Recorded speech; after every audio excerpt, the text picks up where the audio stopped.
Assalamualaikum. Welcome on ST Academy. Today we discuss about viruses. First of all हम देखेंगे कि virus का जो वर्ड है वो किस वर्ड से ड्राइव किया गया है। तो वायरस का जो वर्ड है वो लातिन वर्ड विनूम से ड्राइव किया गया है, जिसका मतलब क्या है, पॉइजनस लिक्विड और अ पॉइजन। पॉइजनस लिक्विड क्या होगा, ऐसा लिक्विड जो कि क्या होगा, हमारे लिए जहरीला होगा या किसी भी लिविंग ऑर्गेनिज्म के लिए जहरीला होगा, हार्मफुल होगा।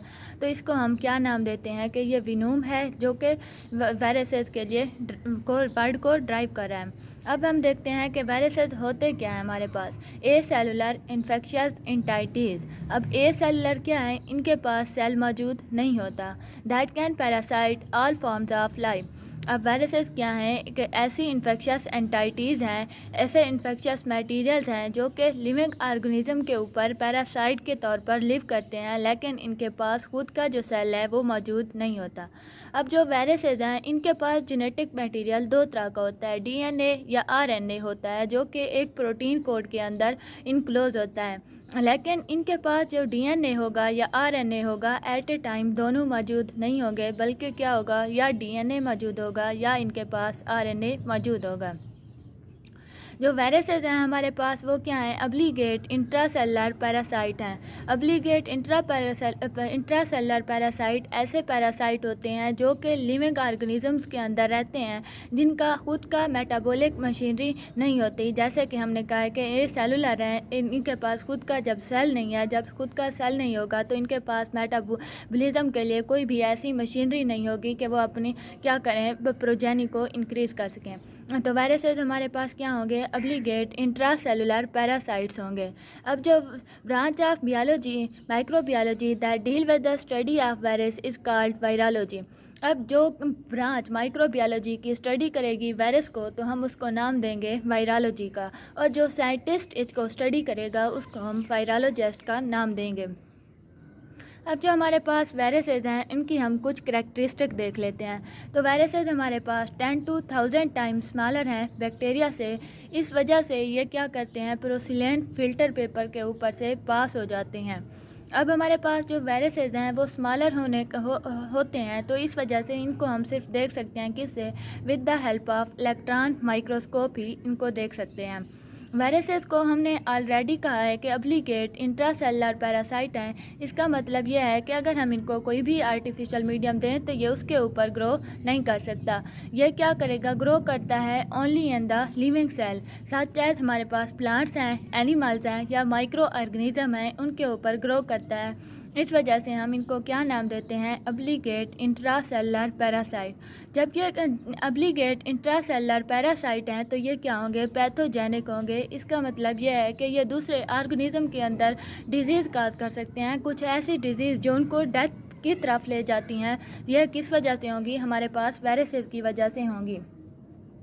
जो वायरसेस हैं ये एक ऐसे इन्फेक्शियस एजेंट हैं जो कि रेजिस्टेंस रखते हैं किसी भी एंटीबायोटिक्स के ख़िलाफ़। अगर कोई भी हम एंटीबायोटिक्स अप्लाई करें तो ये उसके ख़िलाफ़ रेजिस्टेंस रखते हैं कि वो उसके अगेंस्ट भी क्या करते हैं, लिव कर रहे होते हैं। तो ये इनकी एक एबिलिटी है किसकी, वायरसेस की, कि ये एंटीबायोटिक्स हमारे पास कौन कौन सी हैं, टेट्रासाइक्लिन है, एम्पिसिलिन है, इनके ख़िलाफ़ वायरसेस रेजिस्टेंस रखते हैं।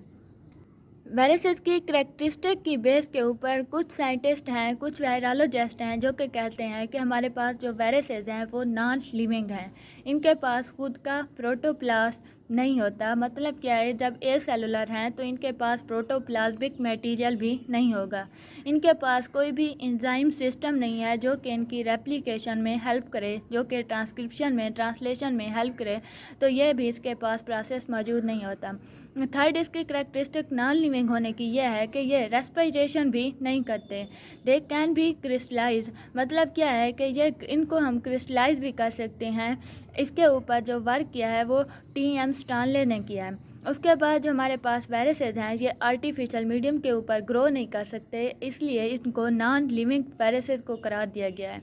दूसरी तरफ से कुछ वायरोलॉजिस्ट हैं जो कि कहते हैं कि वायरसेस क्या हैं, हमारे पास लिविंग करैक्टरिस्टिक भी रखते हैं। अब ये जो लिविंग करैक्टरिस्टिक हैं वो कौन कौन सी हैं, तो वायरसेस जो है वो ग्रोथ शो कर रहे हैं, तो ये इसकी लिविंग करैक्टरिस्टिक है।